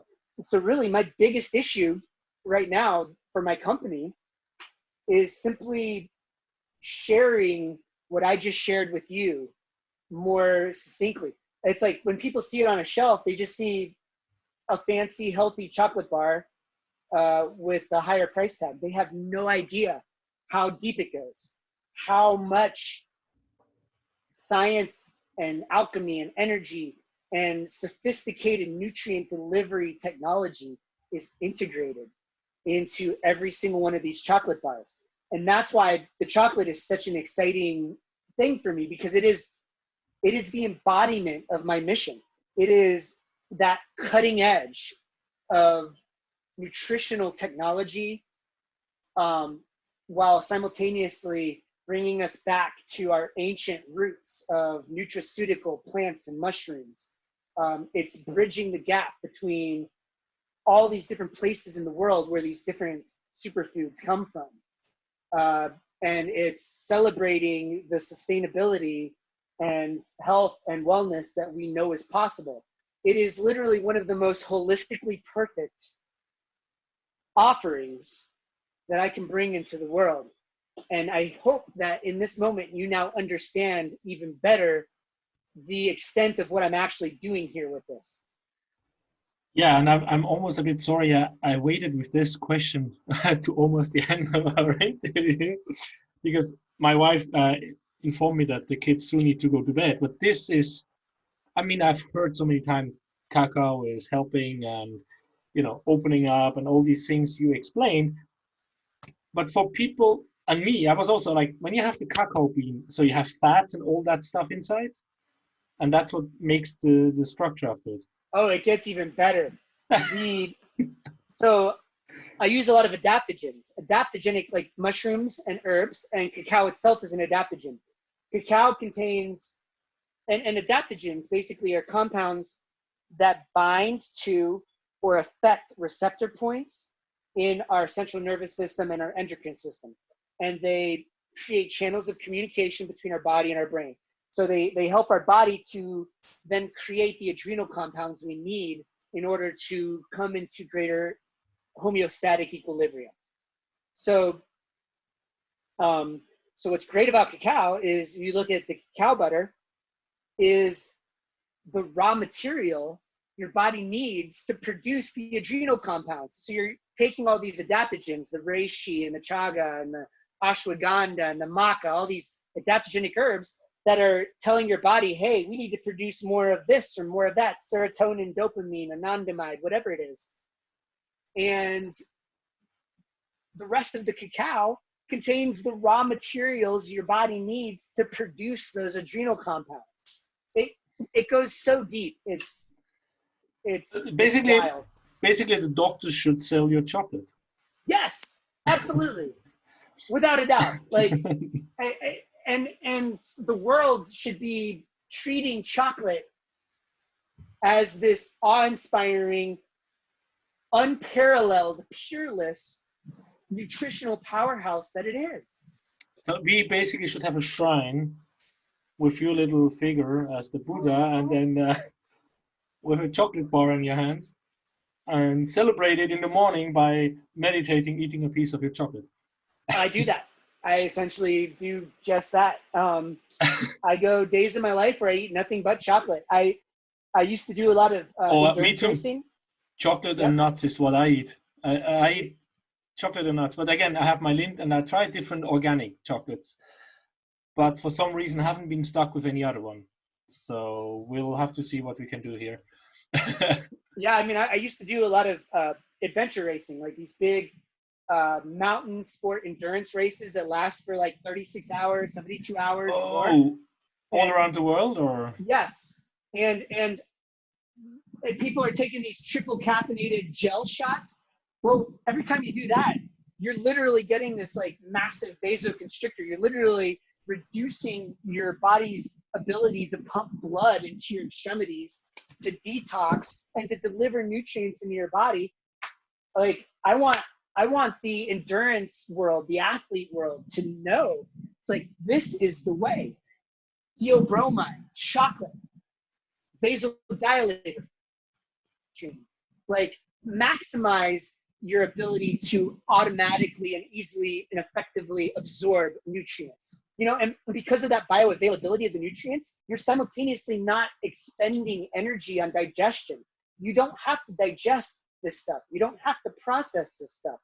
The amino acids are already in their basic form. You don't have to break down proteins to then rebuild proteins. Your body is not expending energy in digestion, and it gets all of that net energy on top of the energy that you're already getting from the food.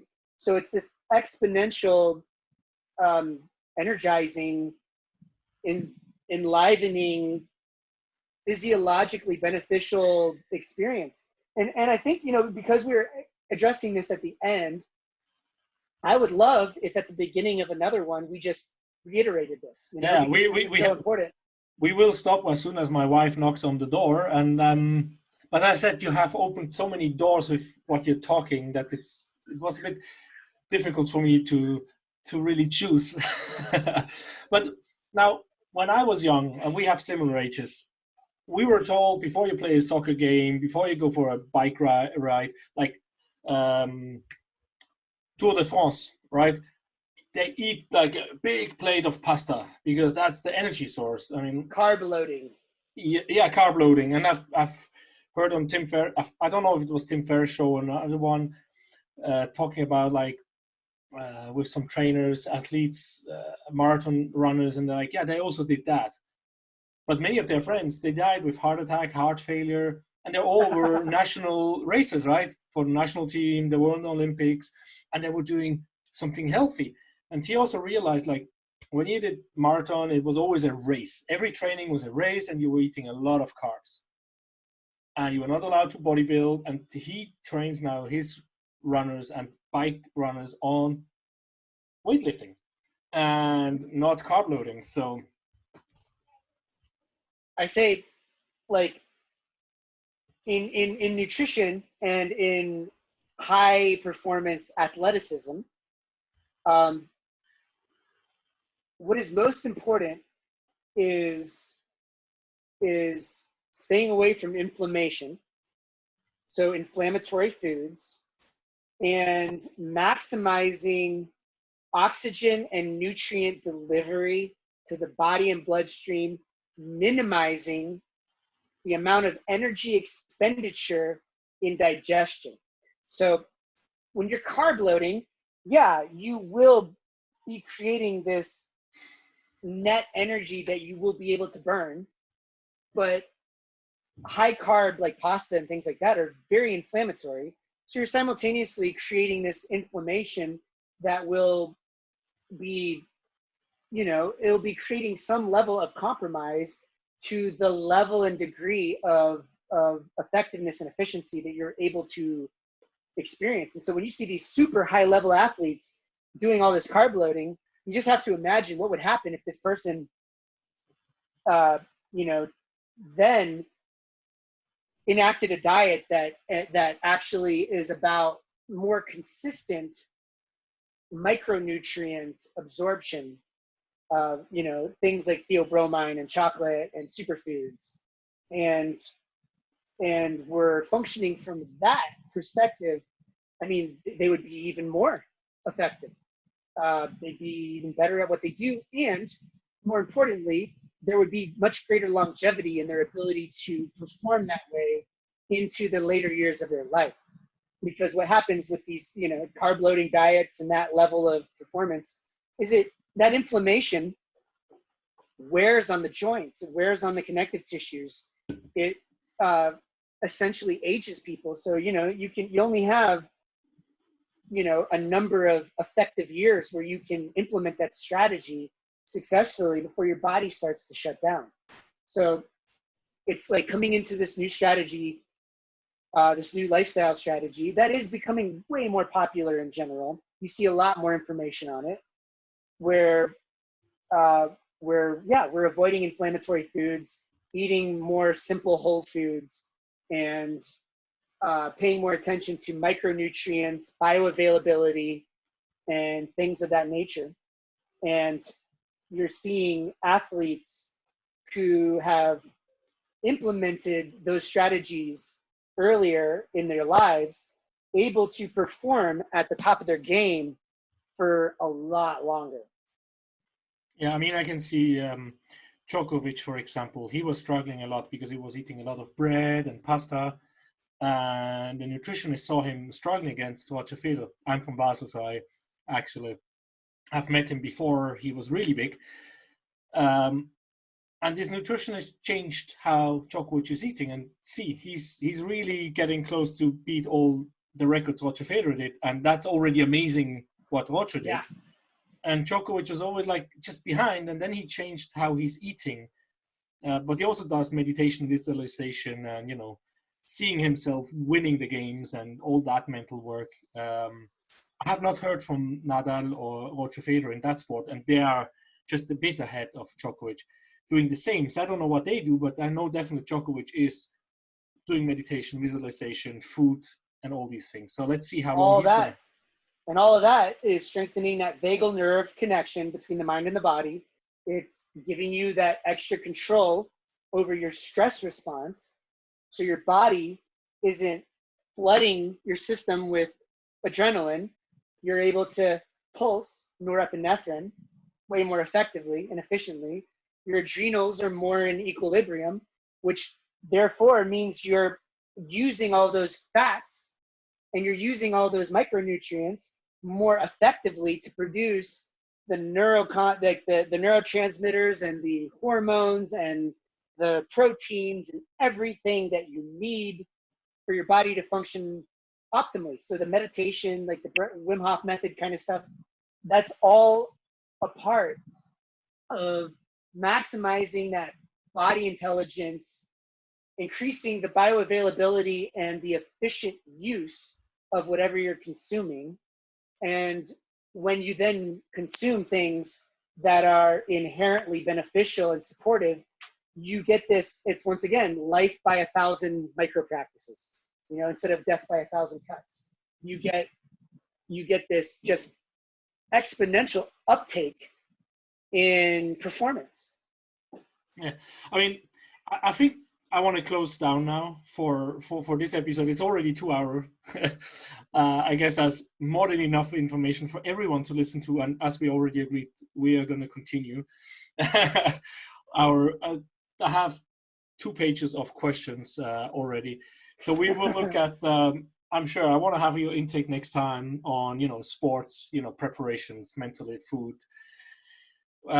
We didn't talk about cacao ceremonies. I actually wanted to look into that, and other meditations, Wim Hof, all these kind of things.